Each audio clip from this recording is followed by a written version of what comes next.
What's up, guys? This is Mike Loris, going to be bringing you the next week's worth of action from the Nexon Invitational Super Match. This time we're going to have some real juggernauts. First of all, on the screen, as you can see, Alliance, and I don't really think I have to introduce Alliance to you guys. If you guys don't know who Alliance is, then you should probably leave that rock that you're living under. They are the most, debatably the most dominant team in the world, and any team would be hard-pressed to actually go up against them and win. We also have fOu, which I think it's how you do. That's how you pronounce this. At least that's how I heard Artosis pronounce that a couple years ago. For our Utopia is going to be the Korean team, and they have their work cut out for them, just because everyone who plays up against Alliance has their work cut out for them. And them being a Korean team probably aren't very used to Alliance's playstyle. I mean, they definitely aren't used to Alliance's playstyle. They haven't played them before, so they will struggle. And then the last team that we have in this week is going to be DK. I would say, Eastern Alliance. They're pretty damn scary as well, so I'm very much so looking forward to the Alliance versus DK matches. Hopefully this game will be fairly entertaining as well. And I don't want to count fOu out yet, but at the same time, this is Alliance, and the Korean teams have shown that they are not exactly the strongest, so they have to pull something fantastic out of their hat, and well, we'll see if they could actually do that. Take a look at the bans and picks that have been happening thus far. Oh my God, Storm Spirit, you handsome devil! Right, this is after the 3 Spirits patch, so we are going to be seeing the 3 Spirits stuff, but I don't think Ember or Earth are actually in this game. So, all right. fOu, picking up the Visage as well as the Venomancer, 2 highly desirable support heroes. They banned out the Chen and Enchantress as their first 2, so they're really scared about that early game pacing that usually comes out at the hands by the hands of Ake.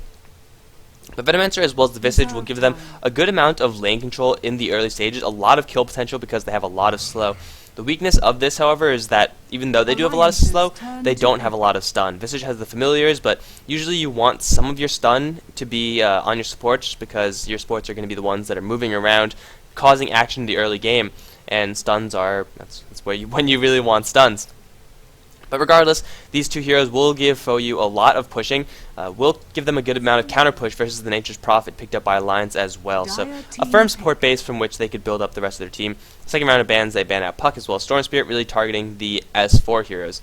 Alliance, on the other hand, banning out the Bounty Hunter as well as the Lich. Really, these are more of not as tailored bans, like you could tell fOu really scared of Ake's play. Whereas Alliance banning out the Lich because of what he does in the lane. And then, of course, the Bounty Hunter, who we've been seeing more and more as a 4-position Bounty Hunter. Doesn't even go to a lane, just roams around, jacks some creeps, and hey, makes a living off of doing that. And he still reaches level 6 relatively quickly if his ganks are successful. Then he will reach it, of course, a little bit quicker, but Alliance definitely don't want to deal with that this game, so they won't have to. Clockwork as well as Elder Titan. Kind of they're similar in how they work, though. Elder Titan is a little bit more damage-oriented. Clockwork is a little bit more utility-oriented. Just having that mass chaos control in that fight, both of those heroes are heroes that will work very well with Visage as well as Venomancer, and Alliance will have banned out those heroes as well. So what they've picked up so far in Nature's Prophet, Lifestealer, as well as Crystal Maiden. We have Loda's hero as well as Admiral Bulldog's hero, and what most likely is going to be Ake's hero could be EGM. Who knows? But Lifestealer as well as Nature's Prophet, we've seen this time and time again. In the infest into the global teleportation, all of a sudden, there's one too many heroes that you could deal with because they teleport right on top of you, and that's definitely not fun. Crystal Maiden is, of course, a pretty decent support to go with that Lifestealer. Just having this slew of crowd control effects means that Lifestealer can have all the time in the world to walk up slowly to his opponent and then get that open wound. So you can even keep the open wounds at a low level because of how much of an effect Crystal Maiden has on manipulating the enemy's ability to escape. So Alliance still looking for another support hero. We'll see what they want to pick up. fOu, on the other hand, they've picked up a Lone Druid, so it looks like they are going to be going for a little bit more of a pushing-oriented team comp. This is not the best pusher until he hits that level 6 mark. But Venomancer with those Plague Wards, you have a bear on the front lines, and all of a sudden it's going to be very difficult for Alliance to kind of counter-push that. Usually you would say if you're the victim of pushing, you get some AoE and you should be fine, but AoE doesn't work on the wards. It doesn't work on the player-controlled unit of the Lone Druid Bear. So fOu could really do a fantastic job pushing if they, especially if they pick up another hero or 2 that actually are good pushers. Something like a Luna if they want to go for another 1-position hero, get that extra damage out, just having that aura. Or I don't know who's left. I mean, a lot of pushers have actually been banned out thus far. Of course, Lycanthrope's still in the pool. There we go. There's a pusher, if we ever saw one. It's going to be a Tinker. Not as much of a dedicated straight lane pusher, but definitely will put pressure on the other lanes, thereby alleviating the defense on the main pushed lane.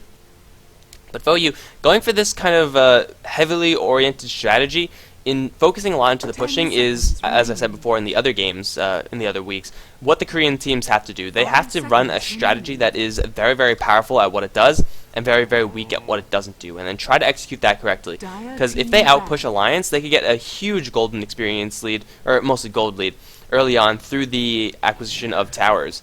If they do that, then, you know, even though they might not be the most experienced team, even though that they might not be the best team in general, they'll have so much of a gold advantage that it won't even matter.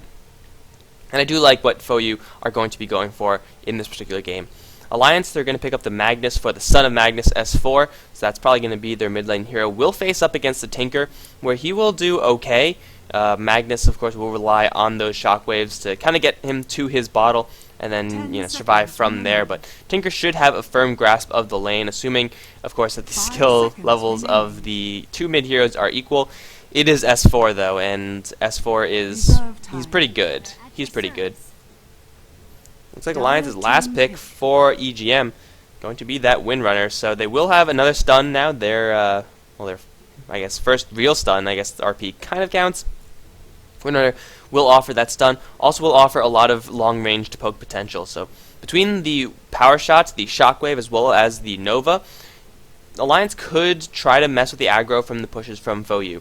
They will still have to worry about the bear as well as the wards as far as the pushing goes. But getting all that poking is really just going to be set up for Lifestealer as well as Nature's Prophet to swoop in.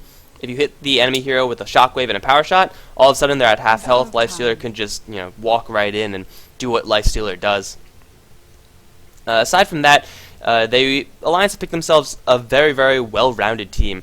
Nature's Prophet, Windrunner, two heroes that you would consider, you know, the epitome of well-roundedness, I guess that kind of makes sense. Yeah, they're very, very versatile heroes. They could go pretty much whatever direction you want. Magnus for a little bit of teamfight, Lifestealer for a little bit of carry, Crystal Maiden for the early game power. And overall, you have a really balanced team from Alliance. Their late game is pretty good with the Lifestealer as well as Nature's Prophet, who are going to be, you know, getting a little bit more of the DPS. And then they, of course, have the utility from the teamfight of Windrunner as well as Magnus and CM. fOu, their last pick, is going to be that Templar assassin. I really hope I'm saying fOu correctly, because I could just be wrong. It's 4-Hour Utopia. I actually didn't know that it stood for 4-Hour Utopia. I had no idea. But they're going to be picking up the Templar Assassin as their last pick. We'll see if they want to put that in the mid lane. Knowing that S4 is on the Magnus and probably will be heading mid, I think fOu might be a little bit more inclined to put that TA in that lane. Because, oh, here we go. Level 1 smoke from fOu. Oh yeah, let's get the important stuff out of the way. Level 1 smoke could wait, guys. We have Dim Forest. That's cool. Alright, so yes, I agree, GLaDOS, this should be interesting. We have on the fOu side Febby playing that Tinker. We have March on the Templar Assassin, Sagun on the Venomancer Anarchy. He's going to be playing the Visage, and that leaves Rantu on the Lone Druid. On the Alliance side, S4 is on the Magnus, Ake is on the Crystal Maiden, Loda on the Lifestealer, EGM on the Windrunner, and that leaves Admiral Bulldog on the Nature's Prophet. Not really surprising, and wow, looks like fOu going to go straight for the level 1 Roshan, instantly scouted by Alliance. You cannot slip one past Alliance like that. But fOu, they're not really taking that much damage. The bear is tanking up most of it, and really Alliance, they're not really going to be focusing this bear. However, there's not much damage from the fOu side, and with the power shot flying through, and the constant threat of a Nature's Prophet, although he's still in the base, so fOu, they should be feeling pretty confident about this, though.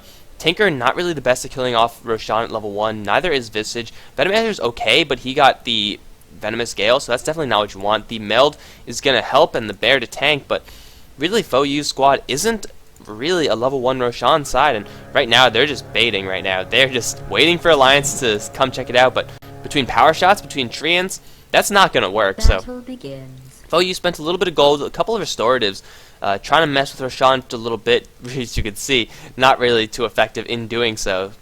So they tried something rather bold with the lineup they had. I wasn't expecting that at all, to be honest, because Bear and Venomancer are really the only ones that you would say are early game Roshaners. And against Nature's Prophet, that is incredibly risky, and well, fOu are going to start their game a little bit down already, so definitely not optimal for them. But let's see how these lanes are actually going to be shaping up. We have Ranto on the bottom lane as the lone druid, going to be facing up against EGM's support Windrunner with the help of Loda. So they're not going to be, or Ranto's not going to have to worry about Crystal Maiden, at least not yet. Ake focusing on the pulling, the jungling from the Crystal Maiden, having that Frostbite do extra duration versus the hard creeps is incredibly useful. But regardless of Ranto, he's getting a little bit of experience, but he will have to worry a little bit later on, because once the CM rotates in, Lone Druid is very, very soft. 300 HP with 500 HP max. Yeah, a couple hits from Loda, and you are donezo. In the mid lane, it is going to be that March versus S4 matchup that I was talking about, so they're deciding to put that TA on the mid lane, realizing that the Refraction will probably block a lot more, and really keep the Templar Assassin relatively safer than the Tinker would be. I do like this decision from fOu, reading the Alliance picks and really recognizing what Alliance wants to do, and then kind of tailoring their picks in accordance with that. So good work by Templar Assassin, though she's actually staying relatively good, relatively toe-to-toe with S4, although I'm sure a lead will eventually accrue in that lane. On the top lane, we have Anarchy and Saigon, I'm sorry, going to be poking out Admiral Bulldog, though Bulldog is already at that level 2 mark, and Bear in a little bit of trouble. fOu has open wounds with the power shot flying through. Loda with the right click is going to find first blood. My apologies for missing the beginning of that, but you know what? I didn't miss first blood, and that's what counts. Lone Druid is still a very soft hero, as I mentioned. He does have a Bear to resummon, fortunately for him. But dropping first blood, never a good idea. Lone Druid will continue to struggle in this lane, especially since Loda getting that extra chunk of gold is that much closer to his phase boots, which I'm assuming is going to be... Why would you fortify your structures, Dyer? Well, Dyer just fortifying the structures for no real reason. I don't know what that was about, but with that additional gold, as I was saying, Lifestealer is going to be that much closer to his phase boots, which he is going to rush up. That means that Ranto, he will have to worry about the power shots as well as the long-range initiation from the Crystal Maiden Windrunner, but really he has to worry about this Lifestealer, because once the phase boots gets up, you phase into an open wounds, and Lone Druid is pretty much dead. He's pretty soft. He might be able to survive, but he will definitely get roughed up, and Lifestealer won't have to spend really anything to do that, so it'll be free damage from the Lifestealer onto the Lone Druid, and we can already see Ranto. He's completely abandoned this lane. He's still messing around with the Bear, but really not getting much done. Conversely, on the other side of this map, Nature's Prophet... What is this? Oh my god! Okay, we're not going to be doing that maybe later, but Nature's Prophet getting a lot more done on his lane than the Lone Druid is on his. The experience is relatively even, but we can see 7 CS on the Nature's Prophet versus, I'm assuming, yeah, just 3 on the Lone Druid. So Admiral Bulldog getting zoned out pretty hard by the supports of the Venomancer as well as the Visage, but he is still getting that experience, and Ranto trying to keep tabs with him, trying to keep pace rather with the use of this Bear, though looks like it is unfortunately not working out. Let's take a look at this mid lane, how that's shaping up. With the double damage rune, March is going to be getting a little bit more of an advantage, at least for now, but Magnus, wow, still ahead in the CS war. That's actually kind of surprising. Templar Assassin with Refraction, you would expect to have a huge amount of CS. But S4 actually doing a lot better. Does he have his bottle? He has his bottle flying out towards him. But it's actually kind of surprising that Magnus is doing this well versus this TA. But looks like we're going to have the relatively calm laning phase. fOu, they really are just waiting for the Boots of Travels to come up on Tinker. He doesn't even have a single point in laser, which usually you do get, because first of all, it's pure damage. Second of all, it's a guaranteed mischance spell, so it's a very defensive spell in the early levels. But they're waiting for Tinker to pick up those Boots of Travels, and then they'll try to make those pushes happen. However, it looks like they are not content with waiting forever. S4 does have a Skewer to get out of this, but will it work? Skewer back onto March, will pop the Illusion Rune. March is going to get a lot of damage from the tower as well as Shockwave. March will try to... He won't get out of here. S4 looks like he will die to a Soul Assumption in the end. So it is a 1-for-1 trade. I think there was a meld cast in there, but that didn't disjoint it because he was in the tower range, so he, turned invisible in air quotes, but it actually didn't do anything to disjoint it. I believe that's how it works, and I think that's what happened. So good attempt from March, but unfortunately he did it a little bit too close to the tower. In the meantime, with all that happening, Alliance have decided to put some pushing pressure on their own. Loda gonna hug Fabian. That's not where we want to teleport to, Tinker. Shackle Shot is gonna secure his fate. March and the Machine's doing a little bit of damage to Loda, but only level 2, I believe, on that March. Not really, level 3. Not really going to be fantastic. And teleporting into that many heroes, hell, teleporting into Loda right now is incredibly dangerous. He's only level 5, but he has phase boots. And Tinker is not exactly what I would call a tanky hero, especially being level 5 himself. So Alliance taking a very, very lead, both in the kill score as well as the towers, and fOu, well, they have yet to really put their pushing to the test, but they really don't have the levels to do so. We can see the Venomancer up on the top lane getting some much-needed leveling. A high-leveled Venomancer is very, very useful, but he doesn't have any Plague Wards. Visage, what level is he? He's level 4, so he's going to take a very long time before he gets to his level 6, which, assuming the status quo remains the same. Templar Assassin, really, she doesn't have any upgraded boots, not just yet. She's really struggling in this mid lane versus Magnus, who is doing fantastically well. S4 now level 6, has the RP available, and looks like they might want to go on March. Aki's in the area, 1-1-1 on the CM. There's the RP, skewer back right into the clutches of CM. Goodbye, March. Shackle Shot not going to latch, but does it matter? It of course does not. March is going to go down extremely quickly. RP used for that, but RP for a kill this early on, yeah, you pretty much want to take those trades. Loda has been left to his own devices on the bot lane, and that's incredibly dangerous. Like, I don't really care who you are. When you leave Loda alone like that, you're pretty much asking for trouble. He's going to go for Hand of Midas after Phase Boots, after Orb of Venom, and Magic Stick. So Loda feeling very, very confident in this game, and as well he should, because really, he could just go to town on this TA, especially if they have Vision, which looks like they don't. So Loda can take a little bit of damage, but really, March, really tempting fate there, because he did not know EGM was in the area. If EGM, by any chance, had a Satchel of Dust, then that would have been the death of TA very, very easily. So Loda going to continue farming up on that mid lane, really all lanes, winning for Alliance. And ordinarily, I would say that's what Alliance do. They just have a very, very strong laning phase, and then they take very, very well-crafted fights. But fOu, really, they're not putting up much of resistance. They're not putting much resistance up. Febi's almost at his boots of travel, but I think he might complete it before this fight breaks out. No RP up on S4 and Febi. Oh, there we go. S4 forced to skewer down to the low ground, it looks like. No, he wants to fight this. He doesn't want to fight this. He's just taking hits. S4, what is going on here? Make a decision, man. Yeah, there you go. He's going to decide to get out of there. Febi will secure his boots of travel, so almost the perfect timing from Alliance, trying to jump Febi before he could actually get that item up. The boots of travel will be picked up from the Tinker. The question is, will it matter? Because it'll definitely help the lane momentum, but really, if he goes up down to the bottom lane, Loda's just gonna, open up a can of whoop ass all over that Tinker. If he goes to the mid lane, you'll have rotations from Ake as well as S4, just a stone's throw away. And of course, he's been on the top lane, but pushing from this hasn't really been intense at all. We'll see if fOu can actually do anything with this, but really, they're not geared up for pushing right now. Level 3 on the Bear, no Plague Wards. They are going to be forced to sit and wait and try to pace them out. They're going to be reliant on March to hard carry this game. Can TA actually do it with this much stun, this much lockdown on the Alliance side? It's going to be very, very difficult for her to actually do that. I mean, the Refraction is going to be pretty useful for her to survive in general. Not many quick damaging spells aside from, I guess, Treants and, yeah, maybe Freezing Field, but they're putting a lot of stock into March, and I would say that they would put equal amounts of stock in the Lone Druid, but really, the Lone Druid not getting much done at all, being constantly harassed, even in his own jungle, by EGM. What is the late game plan? March, well, this isn't part of the late game plan. There is Dust there. March trying to meld his way out. Tinker canceling his teleportation down, and, well, it's going to be another kill for Alliance. 6-1 now.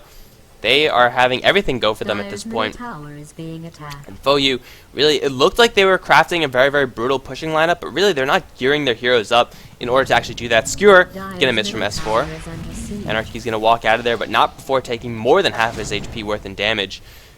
Tower now in the middle lane, starting to be pressured, and Loda still in this bot lane, now with the Hand of Midas, constantly pushing the pressure, putting the pressure down into that tower. fOu, they're really struggling for answers right now. They need Plague Wards. I really don't know why this Venomancer is going for such an aggressive build when he really needs to go for a different kind of aggression and get those Plague Wards up. If you wanted to go for mass amounts of poison or damage over time, I mean, Venomancer is definitely the hero, but why would you really want to do that? Because they haven't really gone super aggressive onto any of the Alliance heroes. Rotation has only been once, and that was on S4, which they did get the kill, granted, but going for such an aggressive hero-killing build and then not looking for hero kills, gotta question the rationale behind that. If they had Plague Wards level 3, this tower would pretty much be immune to damage. And then, oh, March in a little bit of trouble once again. Loda just going to go to town. We'll pop the rage off. Here comes S4. Doesn't have any dust. March, where's the meld? No meld available. There's the RP, though. Admiral Bulldog's going to come in with the dust, with a Dagon. Surprise! Saigon's going to get hit by the Wrath of Nature. Frostbitten as well, and he's going to go down next. It's another 2 kills for Alliance, and no resistance from fOu. Ake, does he have... Yeah, he's going to be just fine. Poison Sting isn't lethal, I don't believe. Yeah, he will walk out of there. No global presence from fOu. Tinker can't teleport to anything. Alliance going to continue to pace this one out. Slow and steady. May not win the race, but at least it doesn't end up splattered on the walls. But it looks like at this time, it will definitely end up winning the race. By the way, points for whoever gets that reference, like super points. And if you do get that reference, make sure to put it in the comments so I could award you those points. But as always, in Dota, the points don't matter. Okay, secondary to mid, I guess first mid tower going down in this game. Secondary tower picked up from Alliance, and fOu. They're going to try to make a push on this top lane, though this bear really not powerful enough at this point to actually do a substantial amount of damage. Really, the Spirit Bear doesn't have anything. Templar Assassin just now picking up her treads. There is a double stack of Ancients, which is going to help out the fOu side just a little bit, but really items are not coming up, whereas Loda, with a huge amount of GPM, 73 CS 11 minutes into the game is absolutely absurd. Not to mention 3 kills and 3 assists. That kind of helps as well, but Admiral Bulldog now with a global Dagon gank is incredibly dangerous, especially when Loda, if Loda ever decides to pop inside that Nature's Prophet. That could be, you know, 100 to 0 in just teleportation. And here we go. They're going to go for Febby. Shock Shot not going to land. Teleportation from March coming in. EGM taking a little bit of damage on his way out. Looks like he should be just fine. Does have a mech. Trying to bait them in. Oh, Febby going to get Power Shot as well as Crystal Nova. In the meantime, bottom lane, Venomancer getting jumped. Shockwave's going to finish off Tinker on the top side. S4, take a good amount of damage. Will go down. No, he won't. It's the Soul Assumption, which won't do enough damage. There's an ultimate from Ake, dropping it right onto March. However, the damage is actually not being dealt at all. EGM now going to run headlong into the bear. Take a look at how lucky this bear is. The bear has no boots, so the bear is not going to get any entangles. They do get one. Oh, no, did S4 die? No, yes, he didn't die. He teleported out. It was a 1-for-2 trade. And Loda and Admiral Bulldog teaming up. Infest was useful. Unfortunately, I missed the first Infest Dagon Bomb gank, but you know what? There was action on the top lane, so I'm okay with it. They're going to translate their success into the bot lane with the entirety of its destruction. Second tower is going to be dropping on that bottom lane, and they could even keep going just for a little bit. They will have to worry eventually about this top lane where Febby plus the bear are putting a little bit of pressure onto this tower now, but with EGM there to kind of just block off the tower aggro, there's not really that much that fOu could do aside from just chip at the tower with creep waves. Now we see Ake as well as S4. S4 packing that blink dagger around, and they're hunting for kills. RP is available, and Ronto and Araki, they better watch out, although it looks like it might be Tinker. S4 gonna spot out those March to the Machines. Here we go, Sprout in from Admiral Bulldog. Dagon with a shockwave on top of that. Here comes Anarchy, but I'm not sure if he wants to participate in this one. Double damage up on S4. Looking for an RP angle. Will skewer down Anarchy and do heavy amounts of damage. He's one more hit. Will secure the kill. Will he get out of here alive? Will bottle up. Trying to blink out. It won't work. The Frost Nova from the Crystal Maiden trying to slow them down, but Magnus is going to go down in the end. Still a 2-for-1 trade. Ake is going to get a Frostbite onto Saigon. Loda going to get slowed down by the Familiar as well as the Gale. Teleportation coming in right back again from Admiral Bulldog, where EGM is trying to pick him off. He will be able to secure the kill. Now a Shackle Shot onto March. Will not latch. Will it matter, though, because we do have Loda as well as Ake coming in from the south. March as well as Saigon have got to run. Open wounds onto the Venomancer and the dust onto March. The fraction goes up a little bit too late to block the Dagon. Looks like Venomancer will get his ult out before it does go down, but everyone on this top lane is going to die. Teleportation canceled by that Tinker. And everyone from Alliance, with the exception of the one hero, Magnus, who went down in the very beginning of that fight, they're going to get out of here alive. Not only that, they're going to get out of there at full HP. Dagon level 3 up on Nature's Prophet, going to go straight for Febby. Surprise! Oh, is that enough damage? Oh, he doesn't even have it. Shackle Skewer, just barely missing, but they're going to get the tower regardless. fOu, what could they actually do to defend this? Aside from spamming March of the Machines, I don't think there's anything they can do. Really, they just have to take their lumps right now, and hopefully the lone druid is going to be getting some gold eventually, and then he could try to lock down the Lifestealer, but Lifestealer is incredibly farmed. Like, it is absurd how much... No, that's not the right button. It is absurd how much gold and experience Alliance is ahead right now. For 50 minutes into the game, it's quite brutal. S4 going to blink forward for a two-man RP, skewering them both back within the clutches of Admiral Bulldog. Loda's going to join the fight as well. Looks like Anarchy might actually slip away from this fight. March as well as Sagan, though, not as lucky. Anarchy tried to teleport out. One more hit. Power shot will do it. Buyback from March, but I don't think that's what he wants to be doing. Open wounds up again. There's the meld. Is there any more dust? You bet there is dust. Alliance never caught with their pants down. March now is going to get the beat down, and right clicks from CM. Ake getting in on that last hitting business. 20-5, and this game, as much as I hate to say it, is almost over. It's fOu. They're just throwing themselves into the giant meat grinder that is the Alliance team. They're picking up a couple kills here and there, but they just profit. Really setting the pace with that global, 600 damage, almost 700 damage nuke. It's scary. It's scary, especially when he has such a huge level advantage. Especially when the Venomancer is 800, has 800 life total. Yeah, that's incredibly frightening. This lone druid is pretty sexy. I'm just gonna say that right now. Onyx Grove, not bad, but he's probably gonna die. No, it's actually gonna be Febby. Dagon Shockwave with the ultimate on top of that. Ronto gonna try to teleport out of there. Skewer, once again a little bit too late, and okay, this game might be a little bit over. So it seems to me that Loda knows it's over. Because when your Lifestealer starts getting Dagon, well, first of all, why is there only 2 heroes on this team with Dagon? That's what I want to know. Because you should have, I mean, S4 should at least have, most of it by now, but there's no rationalization for this item aside from I'm ahead, and there's no way we could lose this item, even if I do go for a less than optimal item on this hero. Really, there are no items at all on the fOu side, aside from that Boots of Travel, but Boots of Travel is not going to win you the game. I don't care who you are, it's not going to win you that game. Here we go. Surprise ganks? No. Nature's Prophet looking for that global Zappy. With level 5 Dagon plus Wrath of Nature. Uh-oh. Sagan! Surprise! It's gonna zap. And S4 coming in for the huge amount of assistance. You will be punished by that from a sprout from Admiral Bulldog. Yeah, Alliance know that this game is over.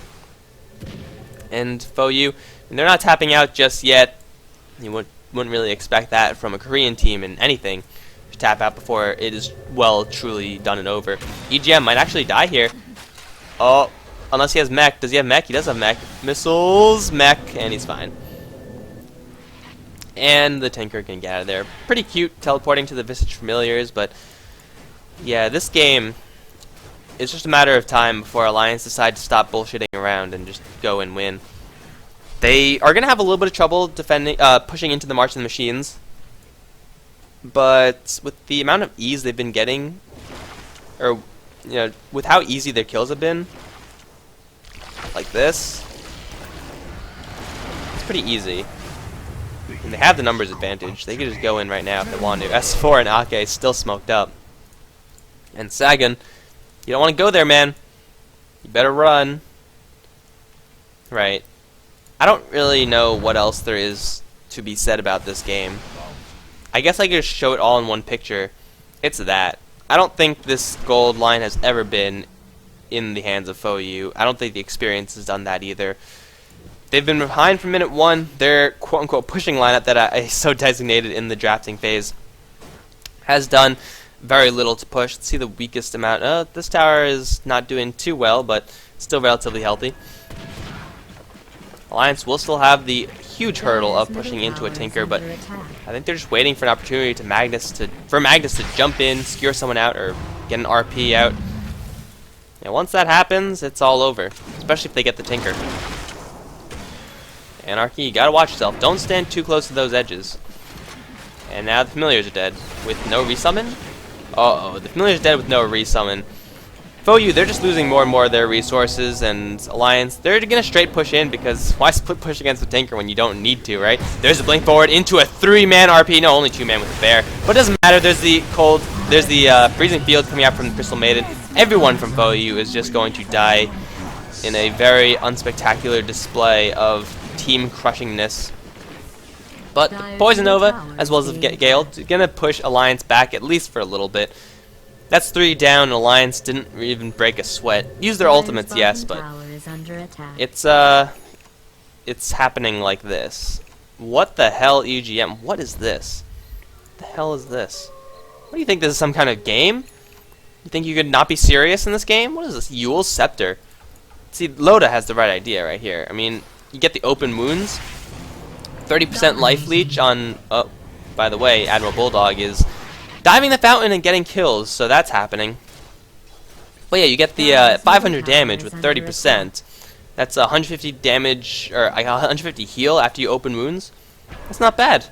I mean, once you max that out to max level, it's pretty much like having an Omni Knight, or being an Omni Knight. I'm starting to think this was premeditated. GLaDOS, I do think it was premeditated. March, gonna get dusted up, frostbitten as well. And here comes the beatdown. Admiral Bulldog doing his best to contribute into these fights with a 800 burst of energy. Tower now going to be chipped down. Tinker can only do so much. He has to go back to the base eventually. And there's a Gale up on Loda. Loda will slow down. Saigon will walk away. Wow, not without taking a huge hit from that Dagon. So March on March on March. Blink forward from S4. Just intimidation tactics. The tower slowly starting to drop. Loda not too healthy. But, of course, he has the open wounds Dagon combination. Lifestealer. Truly being a lifestealer. EGM getting getting sprouted by his ally. We're starting to see some, oh my god, Sagan. Starting to see some betrayal amongst the ranks of Alliance. They're really just going to try to brute force their way into this, and it's working slowly. Very slowly. See this ward? This is a chicken ward. This is amazing. That's cool. Bear frostbitten up, but Alliance just poking and prodding at the Raxes. Familiars dropping. March of the Machines is the only thing that's keeping fOu alive at this point. Although I guess level 1 Plague Ward's kind of helping, though 10 damage, not really too much. Look at this sniping damage. EGM wants in. EGM wants out. Is there anything else that could be said right now? It's 30-5. This game is not being taken seriously anymore, and well, that's why I'm not taking it seriously either. Because really, fOu, they're on their deathbed, and it's just a matter of time before Magnus eventually lines up a Blink Skewer, or they just catch the bear, or they take down their first set of Raxes. Only the range Rax is a little bit easier to take, but you know what? Raxes are Raxes. EGM getting hit down pretty hard. Laser is there as well as the Gale. Admiral Bulldog. Oh, there's the 3-man, 4-man RP. Gonna scare them away from Ake. Less than optimal, but you know what? I don't even think it matters. Admiral Bulldog will buy back into this fight. Ronto getting frostbitten up. He will Shockwave missing. Great job, S4. Now the focus goes to March. Sprout onto Ake. I think Admiral Bulldog tried to get Ake killed from that, but he missed. So I guess you really can't call that a good Sprout, because the goal of that Sprout was to get Ake killed. So a bad Sprout from Admiral Bulldog, but it looks like it doesn't matter. 34-7, and fOu decide to tap out. Alliance flexing their muscles just a little bit. When the EXP per minute shows your CM above the enemy TA, you know you're in for some shit. So thanks for watching, guys. We're going to be moving on to game number 2, Alliance versus fOu. By the way, the format of this week is going to be a little bit different. It's going to be over the course of 3 days, each team is going to play each other twice. So today it's going to be Alliance versus fOu. I think it's tomorrow, what, DK versus fOu? I don't know. And then, you know, it will happen like that. So it'll be done in 3 days. And I believe that's it. Thanks for watching, guys. Hope you enjoyed. If you did, like, comment, subscribe. If you didn't, let me know why. Other than that, GG.